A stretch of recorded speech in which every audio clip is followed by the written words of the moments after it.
Peperangan pun pecah. Seperti yang telah dijelaskan sebelumnya, bahwa ketika api suci diambil, kekuatan jahat akan semakin kuat.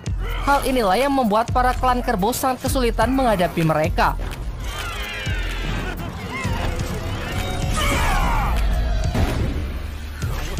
Dalam pertempuran itu, Doji, sang Perdana Menteri lengah yang membuatnya terkena racun dari salah satu siluman lebah. Meski sedikit terlambat, Wucheng berhasil membantunya.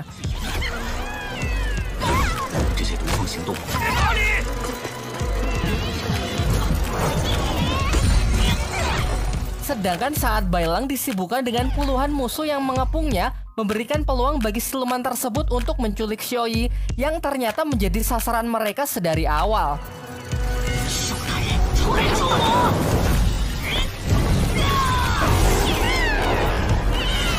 Bailang yang emosi mengeluarkan kekuatan roh naganya bermaksud untuk mengejar. Tetapi jumlah musuh yang terlalu banyak membuatnya tak bisa menyelamatkan Xiaoyi. Setelah pertarungan berakhir, Biksu Tong pun mendesak Raja Kerbau agar segera pergi ke markas siluman lebah demi menyelamatkan Xiaoyi. Menanggapi hal itu, siluman kerbau terlihat sangat pesimis karena ia sudah bertahun-tahun mencari sarang dari siluman lebah, akan tetapi tak pernah menemukannya. Di tengah pembicaraan mereka, Duoji, sang Perdana Menteri, menyela dan mengatakan kalau lebah beracun itu sudah menghisap darahnya, sehingga ia bisa melacak keberadaan mereka. Sementara itu, para siluman lebah telah berhasil membawa Xiaoyi kembali ke sarangnya untuk diserahkan kepada sang ratu. Terungkap bahwa ternyata Ratu Siluman Lebah telah membuat kesepakatan dengan para dewa untuk menangkap Xiaoyi yang nantinya akan ditukarkan dengan sebuah pil yang telah dimasak selama ribuan tahun. Namun sang ratu tidak menepati janjinya. Setelah ia menelan pil dari prajurit langit, ia memerintahkan anak buahnya untuk menghabisi para prajurit langit tersebut dan menghisap darah mereka. Jangan lupa kalau ini adalah jalan iblis, di mana hukum maupun janji sama sekali tak berlaku bagi mereka. Terlihat dengan darah yang telah berhasil mereka kumpulkan, menetaskan bayi-bayi siluman lebah yang memperkuat pasukannya. Setelah terbunuh, jiwa-jiwa prajurit tersebut naik ke langit yang langsung diterima oleh Dewa Sangsin. Dewa Sangsin memanglah selalu mengumpulkan jiwa-jiwa dari prajurit langit yang gugur saat menjalankan tugasnya untuk memastikan mereka akan terlahir kembali di kehidupan berikutnya. Namun meskipun sudah gugur, setiap kelopak yang mewakili jiwa mereka membawa pesan yang menggambarkan kondisi terakhir mereka. Tak lama setelah itu, Dewa Sangsin secara tak sengaja menabrak seorang petugas langit yang membawa sebuah gulungan mencurigakan terlihat sedang terburu-buru. Ternyata petugas itu pergi ke ruangan Kaisar Langit untuk menyerahkan gulungan tersebut yang di dalamnya memuat informasi mengenai tempat persembunyian Dewa Rulai yang keberadaannya tak diketahui setelah merebut api suci. Tak ingin ambil resiko, Kaisar Langit pun langsung membunuh petugas tersebut agar rencananya tetap aman.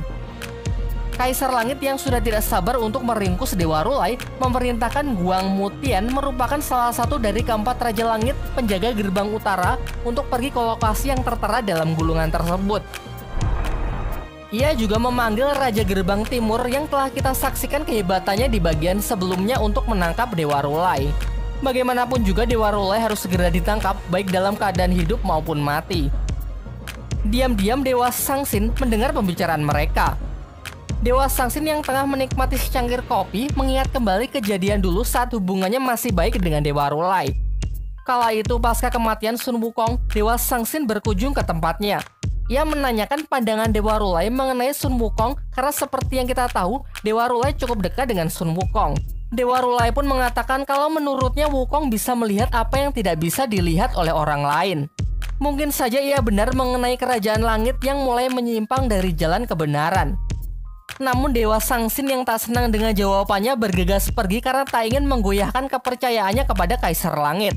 Sedangkan Dewa Rulai yang masih berusaha meyakinkannya mengatakan kalau suatu hari pasti ia akan membuktikannya.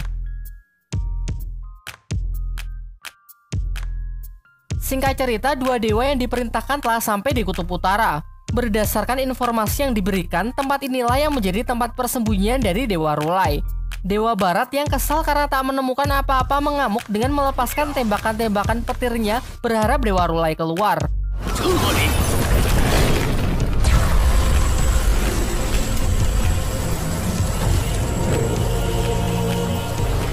Hingga akhirnya Dewa Timurlah yang berhasil mengungkap keberadaan Dewa Rulai yang bersembunyi di balik sebuah bongkahan es di sana.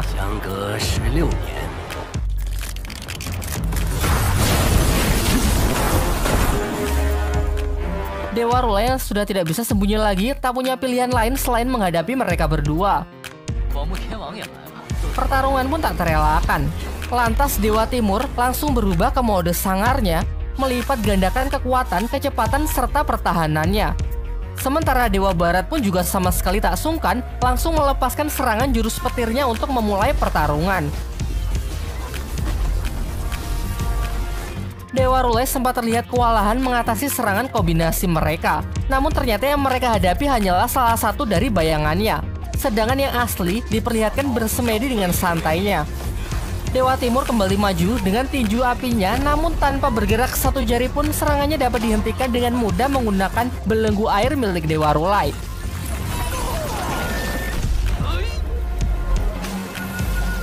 Selanjutnya sambaran petir dari Dewa Baratlah yang mengharuskannya bertarung lebih serius, karena nampaknya elemen petir adalah counter alami dari kekuatannya. Sadar akan hal itu, Dewa Barat lantas segera mempersiapkan petir dengan tegangan tertinggi yang mampu ia buat. Sementara Dewa Timur yang memiliki ketangkasan dan kelincahan terus melakukan pressing dengan serangan jarak dekatnya. Meskipun ia dipandang sebagai dewa terkuat, tetap saja jika harus melawan dua Raja Langit sekaligus, Dewa Rulai masih sangat kesulitan. Secara bersamaan mereka terus menggempur Dewa Rulai baik dari jarak dekat maupun serangan jarak jauh.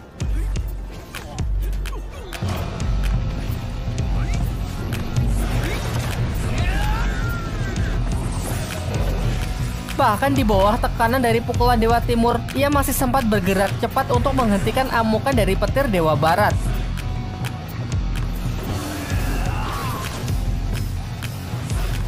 Sang Dewa Petir yang tak ingin dipermalukan, akhirnya benar-benar all out dengan menunjukkan wujud Buddha petir raksasanya yang sekilas mirip Susanoo di anime Naruto ya. Ketika Dewa Rulai melompat ingin menyerangnya dari jarak dekat, Susanoo tersebut langsung menggepreknya. Namun dengan aura yang sangat kuat, Dewa Rulai pun berhasil terlepas dan melanjutkan niatnya untuk melakukan serangan bertubi-tubi untuk menjatuhkan monster tersebut.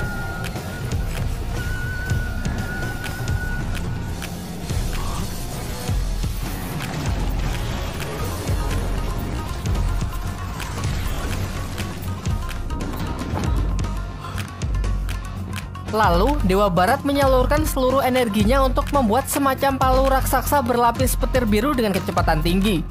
Terbukti Dewa Rulai dengan kecepatan supernya tak sempat menghindar dan hanya mampu menahan menggunakan kedua tangannya saja. Hal ini membuat pertahanannya terbuka yang kemudian dimanfaatkan Dewa Timur untuk menyelesaikan pertarungan tersebut.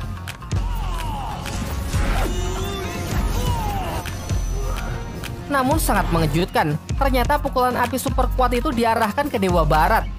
Seketika rekannya tersebut pun tumbang bersamaan dengan lenyapnya Susanoo petir raksasanya. Namun bukannya tanpa sengaja, ia pun menjelaskan bahwa ini semua ia lakukan justru untuk mempertahankan kerajaan langit agar tidak jatuh ke dalam kegelapan. Ia kemudian malah menyampaikan rasa terima kasihnya kepada Dewa Rulai yang telah banyak berkorban untuk kerajaan langit lebih dari 10 tahun lamanya. Jelas hal ini membuat Dewa Rulai kaget lalu mempertanyakan jika Dewa Timur sadar sejak awal mengapa ia tak membantu. Mengenai hal itu, Dewa Barat beralasan bahwa selain menjadi pimpinan tertinggi di Kerajaan Langit, Kaisar Langit dahulu adalah teman dekatnya. Namun seiring berjalannya waktu, ia juga mulai menyadari kalau sedikit demi sedikit sifat Kaisar Langit mulai berubah.